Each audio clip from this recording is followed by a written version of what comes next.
அத்தியாயம் 43. மாடியிலிருந்து யாரோ வரும் சத்தம் கேட்டு அனைவரும் திரும்ப, அதே நேரம் ராதிகாவோடு அறையிலிருந்து வெளியே வந்தாள் தமிழ்ச்செல்வி. ஆதிரன் கீழே இறங்கி வந்து நின்றதும் முன்னே அமர்ந்திருந்தவர்களை விட பக்கவாட்டில் அன்னையோடு வந்து நின்ற புதியவளின் மீதுதான் பார்வை நீடித்தது. சற்று முன் தன்னறைக்கு புயலாய் வந்தவள் இவள்தானே?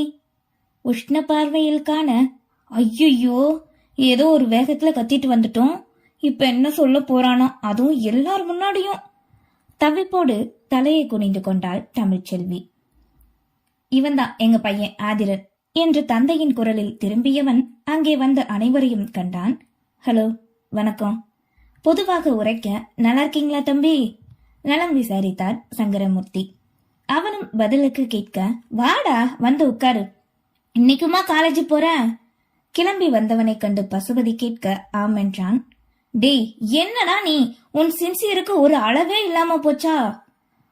கோபமாய் அதிட்டி மொழிய, என் மகன் ஆதிரன் என்ற வார்த்தை செவியில் தீண்டிய நொடி, செத்தோண்டா நினைத்த தமிழ் அப்படியே நின்றாள்.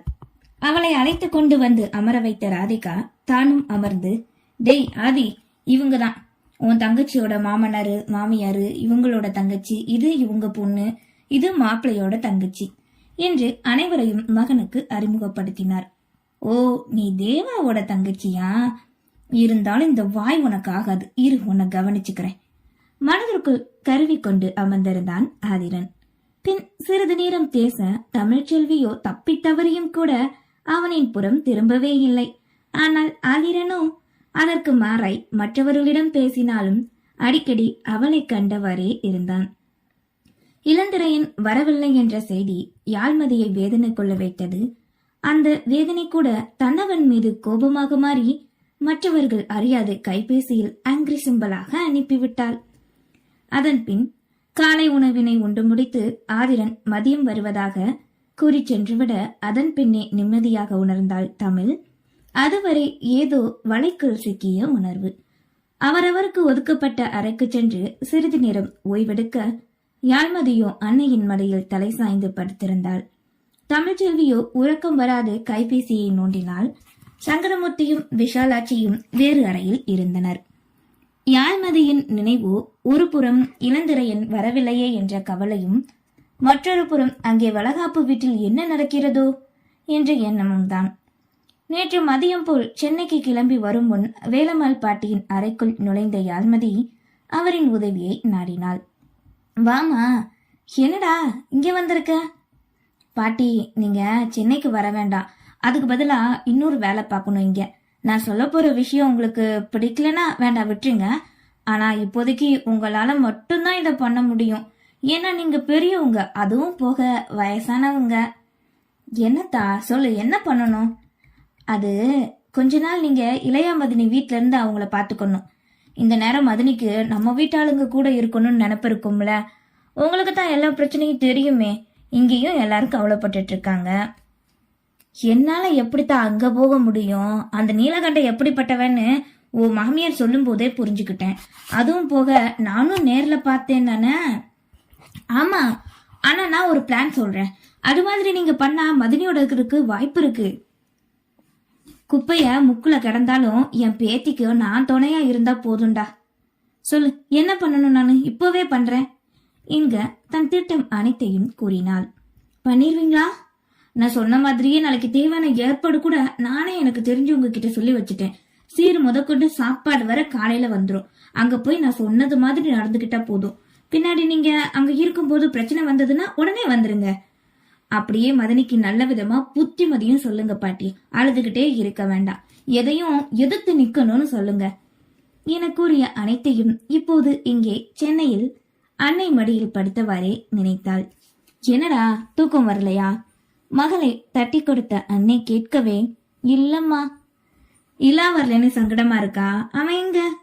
கூற வர யாழ்மதியின் கைபேசியோ ஓசை எழுப்பியது. அழைக்க மாட்டான் என தெரியும். ஒருவேளை அவனாக இருக்குமோ என்ற எதிர்பார்ப்பில் ஆவலாய்க்கான வேலம்மாள் பாட்டியிடமிருந்து, யாருமா? பாட்டிதாமா கூப்பிடுறாங்க கூறிவிட்டு அதனை எடுத்தவளோ, சொல்லுங்க பாட்டி, எந்த பிரச்சனை இல்லையே வேகமாய் கேட்டாள். நான் இளையா பேசுறேன் என்றதும் அப்படி ஒரு ஆனந்தம். தான் போட்ட திட்டம் வெற்றிகரமாக முடிந்தது என்பது புரிந்தது. இங்கே கோபமாக சென்ற பேத்தியின் பின்னே சிறிது நேரத்திற்கு பிறகு அவளின் அறைக்குள் நுழைந்தார் வேலம்மாள் பாட்டி. நீ எதுக்கு இங்க வந்த? முதல்ல போ. ஆத்திரமோடு இளையராணி கத்தவே, அடியை கூறுகட்டவளே, நான் எதுக்கு இப்படி பேசுறேன்னு கூடவா உனக்கு தெரியல? கதவினை பூட்டி வந்து தன்னிடம் யாழ்மதி கூறிய அனைத்தையும் அருகில் அமர்ந்து கூறினார். அதனை கேட்ட இளையராணிக்கோ அகமும் முகமும் மலர பாட்டியிடம் மன்னிப்பு வேண்டினாள். தனக்காக தன் நலனை நினைத்து மதி செய்த செயல் நிம்மதி கொள்ள வைத்தது. பாட்டி, அப்போ இனி நீ இங்கதான் இருப்பியா? தெரியல, அது உன் மாமியார் கையில தான் இருக்கு.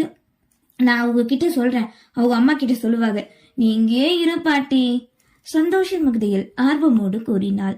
சரி சரி, மதிக்கு போன் பண்ணு, பேசுவோம் நம்ம முதல்ல கூறிய பாட்டி தன் கைபேசியை எடுத்து அவளுக்கு அழைத்தார். அதே நேரம் இங்கே பாட்டி என நினைத்து இளையராணி பேசியதில் அத்தனை மகிழ்ச்சி. மதினி, நீயா? சொல்லு, எப்படி இருக்க? வளகாப்பெல்லாம் நல்லபடியா முடிஞ்சதா? என் மருமக பிள்ளை என்ன பண்றாங்க?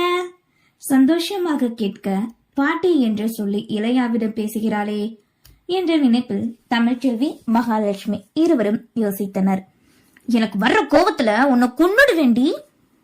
ஏன் மதினி இவ்ளோ கோபம்? உன் பிளான பத்தி என்கிட்ட ஒரு வார்த்தை சொல்லாம இருந்துட்டேல நீ. மதினி, இதெல்லாம் போஸ்டர் அடிச்சா சொல்லுவாங்க. சரி, என்ன நடந்தது? என்னவா? நீ சொன்ன மாதிரி பாட்டி பக்காவா நடிக்க நானே ஏமாந்து தப்பா நினைச்சிட்டேன் தெரியுமா? தேங்க்ஸ் மதி. என்ன மதினி தேங்க்ஸ் எல்லாம் சொல்லிக்கிட்டு இருக்கீங்க? இங்கவே ஏய் யாருடி? நம்ம இளையாவா? கூட நான் பேசுறேன் வேகமாய் கூறிய மகாலட்சுமி சிறிது நேரம் பேச பெண் தமிழ்ச்செல்வி பேசினார். அன்னை தந்தை இருவரிடமும் பேச வேண்டுமென கூற உடனே அவர்கள் அறைக்கு சென்று கொடுக்க அவர்களும் பேசினர். தந்தையிடம் மதியின் திட்டம் இப்போது பாட்டி தன்னோடு இருப்பது பற்றி கூற விழிகளும் நெஞ்சமும் நிம்மதியில் கலங்கவே பூரிப்பாய் கேட்டாள். மகளின் குரலில் இருக்கும் மலர்ச்சி போதுமே, அவளின் சந்தோஷத்திற்கு இனி என்ன கவலை தங்களுக்கு என்ற நினைப்பில் ஆசையோடு பேசினார். அதே நேரம் சாப்பிட அழைக்க இளையராணியின் அறை கதவினை தட்ட தன் வீட்டாரிடம் கூறி அழைப்பை துண்டித்து சென்றாள். பேசி முடித்து வைத்த மருமகளை கண்டு வாடாச்சலோ வா கை நீட்டி அழைக்க அடுத்த நொடி சங்கரமூர்த்தியின் நெஞ்சில் வந்து சாய்ந்து கொண்டார். நீதாண்டா என் கொலசாமி. பெருமைப்பட கூறவே அனைத்து தடவி கொடுத்த விஷாலாட்சியுமே பாராட்டினார். என் மாமாவோட இந்த இடம் என்னைக்கும் நிம்மதியா இருக்கணும். அப்பதான் இங்க இந்த நெஞ்சில இருக்கிற நாங்க எல்லாரும் நிம்மதியா இருக்க முடியும். என் செல்ல மாமாக்காக நான் என்ன வேணாலும் பண்ணுவேன். அத்தைய பிடிக்கலன்னா சொல்லுங்க மாமா, உடனே திட்டு கட்டிடுவோம். சிரிப்போடு கூறவே, அடியே ஏற்கனவே என் பதவியில நீ இருக்க, இதுல என்னையே துரத்த பாக்குறியாக்கும். ஆமா, பெரிய பொல்லாத பதவி. வடச்சட்டி, அன்னக்கரண்டி, தட்டு பாதுகாக்கிறதுக்கு தலைவின்னு பேரு வேற. எனக்கு வேண்டாப்ப அந்த பொறுப்பெல்லாம். ஒரு வீட்டு மருமகளுக்கு எப்பவும் இந்த பதவி தாண்டி வேணும். இப்படி சொல்லி சொல்லியே தான் அத்தை நீங்க மதனிய கெடுத்து வச்சிருக்கீங்க. பொண்ணுன்னா தைரியமா எதையும் துணிஞ்சு பேசுறது இருக்கணும் தைரியம் என்று வீரவசனம் பேசிக்கொண்டே செல்ல விஷாலாட்சி அதற்கு இருப்பு தெரிவிக்க அவர்களின் வாக்குவாதம் கண்டு மற்றவர்கள் சிரித்தனர். இந்த சந்தோஷமும் மகிழ்ச்சியும் எப்பவும் இப்படியே இருந்தால் போதும் என்ற நினைப்பு கடவுளை வேண்டிக் கொண்டார் சங்கரமூர்த்தி. பெங்களூரிலிருந்து அண்ணனின் வரவேற்பில் கலந்து கொள்ள சென்னை வந்திருந்தான் இளந்திரையன். ஆனால் தான் வரும் செய்தியை மட்டும் யாழ்மதியிடம் கூற வேண்டாம் என கூறியிருந்தான். அதன்படியே தேவா யாழ்மதியின் முன் பொய்யுரைத்துவிட்டு மற்றவர்களிடம் மாலை சரியாக வந்து விடுவான் என கூறினான். தன் அத்தையின் மகள் இப்போது தன் மனைவி. இந்த 25 நாட்கள் அவளை காக்க வைத்ததற்கு ஏதாவது வாங்கி தர வேண்டும் என நினைத்தான். என்ன வாங்கலாம்? நினைத்தவனுக்கு புடவைதான் நினைவுக்கு வந்தது. சில நாட்களாக அங்கே இருக்கும் பொழுதில் அடிக்கடி புடவை கட்டி தன்னை வசீகரித்தது நினைவுக்கு வரவே டெக்ஸ்டைல் ஒன்றிற்கு சென்றான்.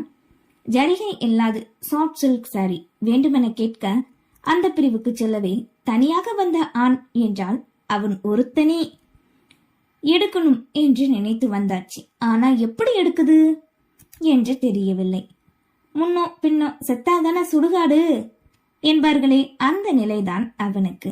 அதீத யோசனையில் புடவைகளை பார்த்தவாறே இருக்க, சார் எந்த மாதிரி வேணும்னு சொல்லுங்க, நாங்க எடுத்து போடுறோம். இப்படி பார்த்துட்டே இருந்தா எப்படி வாங்க போறீங்க சார்? வேலை செய்பவர் கேட்கவே அந்த சத்தம் கேட்டு திரும்பிய ஒரு மங்கை விழிகளில் ஆக்ரோஷம் நெருப்பாய் சிவந்தெறிய அதனை இளந்திரையனின் மீது வீசினாள். தன்னை யாரோ காண்கிறார்கள் என்பது கூட தெரியாது. அதிதீவிரமாக முன்னே பட்டுச்சீலைகள் பரப்பி வைத்து ஆர்வமோடு மனைவிக்கு தேர்ந்தெடுத்தான். சார், இவ்ளோ ஆசையை யாருக்கு எடுக்கிறீங்க? உங்க மனைவிக்காகவா சார்? எடுத்து போட்டு கொண்டு இருப்பவர் கேட்க, ஆமா, அவளுக்கேதான். அவ எப்பவும் நேர்த்தியா அழகா இருப்பா. அவ அளவுக்கு நான் இல்லைனாலும் இதையாவது அந்த அளவுக்கு எடுத்து கொடுத்து இம்ப்ரெஸ் பண்ணணும்ல, அதுக்குத்தான் சந்தோஷ மிகுதியில் கூறினான் இளந்திரையனும். அதனை கேட்ட அந்த விலைகளின் உள்ளம் நெருப்பாய் கொதிக்க, இப்போதே இந்த நொடியை கொன்றுவிடும் வேகம்தான். நன்றி.